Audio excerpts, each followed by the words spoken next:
a mí lo que me frustra, se los digo con toda claridad, es la pobreza de los argumentos. Y alguien me decía en algún momento, yo lo sentí un poco despectivo, pero desgraciadamente creo que es una realidad, que Andrés Manuel se estaba comportando como el presidente municipal de un pueblo, de Macuspana, o de ¿cómo se llama? De donde nació. De donde nació él.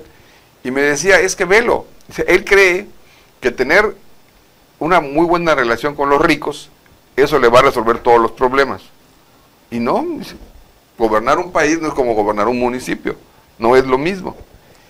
Y sale a colación el tema porque tratando de justificar lo que está haciendo en la Corte, tratando de justificar la desaparición de los órganos autónomos, tratando de justificar la imposición de muchas cosas, la primera cosa que se le ocurre es poner en la pantalla una gráfica de los beneficios que han tenido los hombres más ricos de este país. ¿Cuántos millones? ¿Cuántos millones y millones y miles de millones, de cientos de millones han ganado? Y sale a decir, ¿y por qué no me defienden? ¿Y por qué no me ayudan? Si ustedes han ganado fortunas conmigo y con mi gobierno, y ustedes... Eso les están diciendo. No me están apoyando. Una pregunta, y necesita que lo ayuden. Si necesita que lo ayuden, quiere decir que no les está yendo bien. Porque además, exactamente a eso voy, Freddy. Ese es el asunto. Cuando tú hablas de que no te dejan y de que los otros te están criticando y que los otros lo que estás demostrándole a la gente es que tienes ausencia de capacidad para resolver temas. Entonces tú te estás desnudando ante la gente diciéndole, dígame... Ante la avalancha de críticas que han tenido sus propuestas de reformas, incluido del empresariado nacional y demás, pues obviamente le voy a hablar a sus papás, porque son los que manejan el dinero de este país, pues se ganan todos los millones del mundo, y que cualquiera de ellos tiene mucho más de los que integran la Canacome, la Coparmex, la Coparmex y todo. El Consejo Coordinador Empresarial. Dije, para que los regañen. Sí. Y el único que apareció fue Salinas Pliego. Y le dijo, óigame, está usted mal, este gobierno está mal, y le dijo, ¿por qué está mal? Y al día siguiente le ordenaron que ¿cómo se llama? Pero por favor, le exigen a la Corte que active. Salinas Pliego tampoco. No, yo lo entiendo. Pero salió a decir eso, no importa. Ahora, el otro asunto es que... la Aramburu Zavala se negó a responder. No, como todos los demás, ninguno dijo esa boca es mía. Pero lo interesante de esto es cómo se exhibe el propio presidente. Exacto. ¿Por qué razón? Porque todo el mundo sabe que una buena parte de los empresarios se han beneficiado precisamente de la violación a la ley en materia de administración pública, porque han habido contratos millonarios, asignaciones directas que él ha decidido hacer, y con esa torpe forma de ocultar los asuntos de la transparencia detrás de la seguridad nacional, pues el producto son esos ricos, y qué sé cuántos más hay, y además, que no puse en la gráfica porque deben ser menos grandes. Y que son a los que les conviene que aparezca el tema de competencia, el tema de transparencia, el tema de regulaciones de temas energéticos, el tema de regulaciones... Sí, porque eso no hay que verlo exclusivamente como cosas de reformas, sino el asalto al poder público vía la desaparición de esos instrumentos que se construyeron, que eran justamente los que podían garantizar de algún modo... Lo que le molesta, le afecta a su autonomía. La transparencia, que no lo puede controlar. Combate a la corrupción, no lo puede controlar. Es muy sencillo. Cuando se arma el Tratado de Libre Comercio, la idea era que fuéramos igualitarios. Sí. Que es imposible porque no somos del tamaño ni de la economía de Estados Unidos ni de la economía de Canadá. Y entonces una manera de que tratásemos de lograr esa igualdad era poniendo instrumentos que le garantizaran a los gringos y a los canadienses que el país no iba a ser un país bananero. Y crean el tema de la competencia. ¿Por qué? Porque había gente que era predominante, como Slim en el caso de Teléfonos de México y todo, y tenían que ponerle un control, unos límites para que no fuese aplastar a toda la competencia y se convirtiera en un monopolio. Lo mismo pasa con Comisión Federal, lo mismo pasa con estas empresas del gobierno que son auténticos monopolios. Y dices tú, bueno, ¿y yo qué gano? Pues tú ganas mucho, porque hoy, en buena medida, esos órganos autónomos que el presidente desprecia son los que nos han permitido a nosotros, a los mexicanos comunes y corrientes de carne y hueso, que el celular ya no te cobren las llamadas, hayan bajado muchas tarifas, ya no te cobren el roaming, ya no te cobren una serie de cosas. Esos órganos autónomos también han permitido que puedas tener paneles solares en tu casa y que ya no dependas tanto de Comisión Federal de Electricidad. Esos órganos autónomos que se crearon para muchas cosas, también son los que se encargan de fiscalizar que el gobierno no meta la mano en la asignación de contratos. No meta la mano para que le den su tajada, que es lo que estamos viendo que pasó en este gobierno. A mí lo que me molesta es que como sociedad nos quejábamos de Peña Nieto. Era un gobierno muy corrupto, un gobierno muy frívolo, un gobierno muy de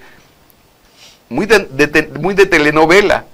Oye, lo que tenemos hoy es peor que el gobierno de Peña Nieto. Peor. Es más corrupto, es más un drama que una comedia de televisión. Y yo no veo que la sociedad esté respondiendo de la misma manera, porque están muy ocupados viendo La Casa de los Famosos.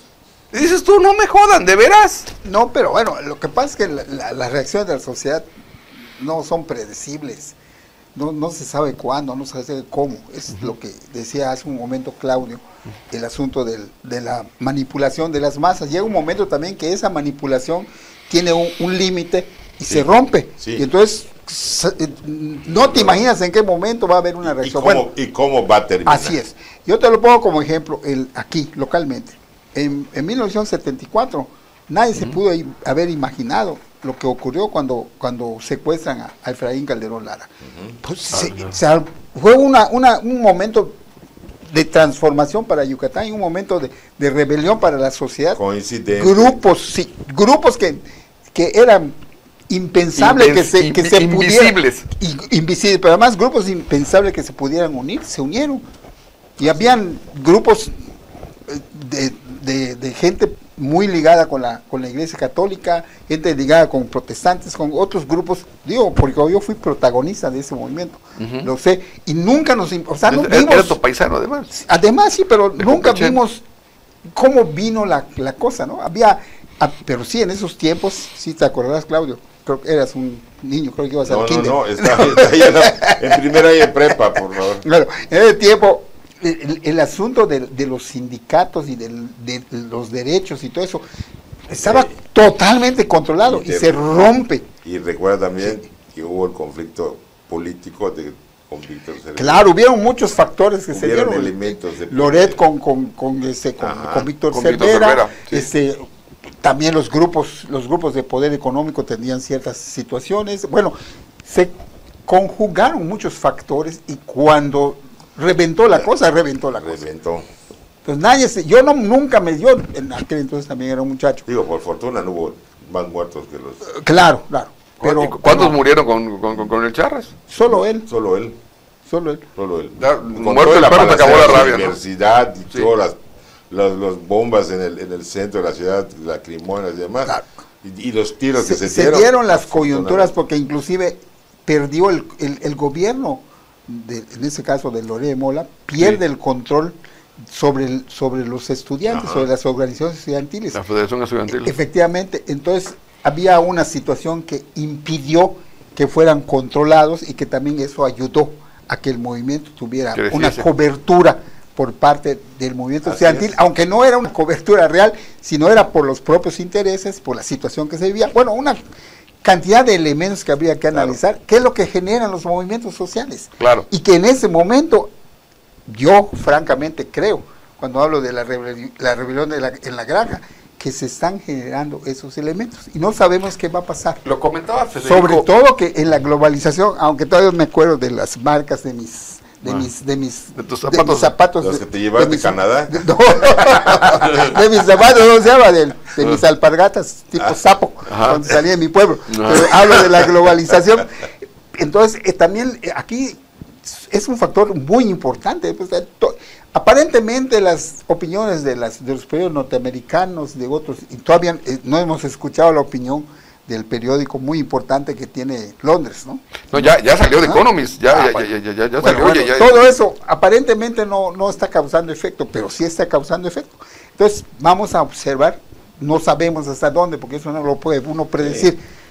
Ahora, si el movimiento de los trabajadores del Poder Judicial logran aglutinar a un sector, yo no digo que tenga esa mayoría, a los de la 7 población, y se hace una manifestación próximamente o algún tipo de expresión social, de rechazo, eso va a ser tremendo. Oye, los 7, por lo menos los 7 que órganos de los trabajadores de los 7 órganos que ya desaparecieron, por lo menos esos que se junten, ¿no? Porque también perdieron su trabajo. Claro. Oye, y en el presupuesto ocupan el 0.03% del presupuesto. Entonces, no venga usted a caer en el garlito de que es porque cuestan mucho dinero. Oiga, el 0.3%, ¿cuánto es? No es ni lo que se robaron en Segalmex. Tienes el sector salud que anda con pinzas pegado. Sí, con alfileres. Después de la pandemia, los ofrecimientos falsos que les hicieron de contratación y demás, la famosa unión de IMSS Bienestar,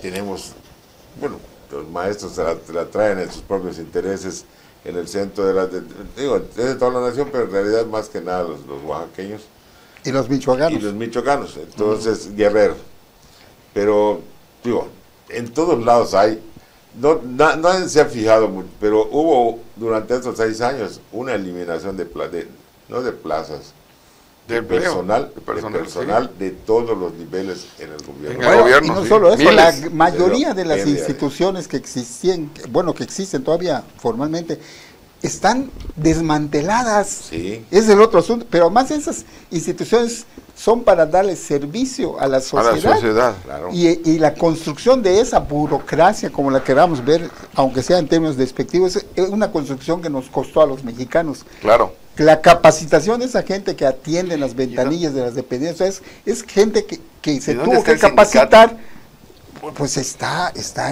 donde está, Ahí está controlado, controlado. Todos están controlados. Yo tengo una teoría que luego me dicen que soy muy radical y que pienso de una manera muy radical. Eso es lo que todo el mundo dice. A ver, yo creo, todos los partidos políticos están jugando a esto porque quieren alcanzar el poder. Y es válido, se vale. Bueno, porque para eso son creados. Para eso son creados. Para tener el poder y el gobierno. Muchos de ellos están en este juego pues para ganar el poder y para servir a la gente. Morena no llegó para servir a nadie. No, eso Morena llegó para servir a una sola persona. Exacto. Porque Bueno, Morena es de un solo dueño. El que lo creó. El que lo creó.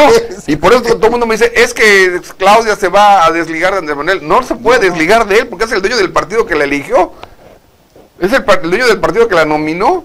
¿Cómo se va a desligar de él? No hay manera. No hay manera posible de que se... ¿Por qué? Porque le echan encima todo el partido a la presidenta. Claro. Y ella no va a comer fuego. Y francamente, de acuerdo a mi opinión como político, y realmente ella va a ser la regente y López Obrador el presidente, punto. Sí, es que no va a haber un teléfono rojo en Chiapas. No hace falta. Porque Andy vaya y hable con... Ya está. Aunque no vaya. Pues no, ya hay teléfonos, ya hay todo. Para que yo me calme, damos un corte.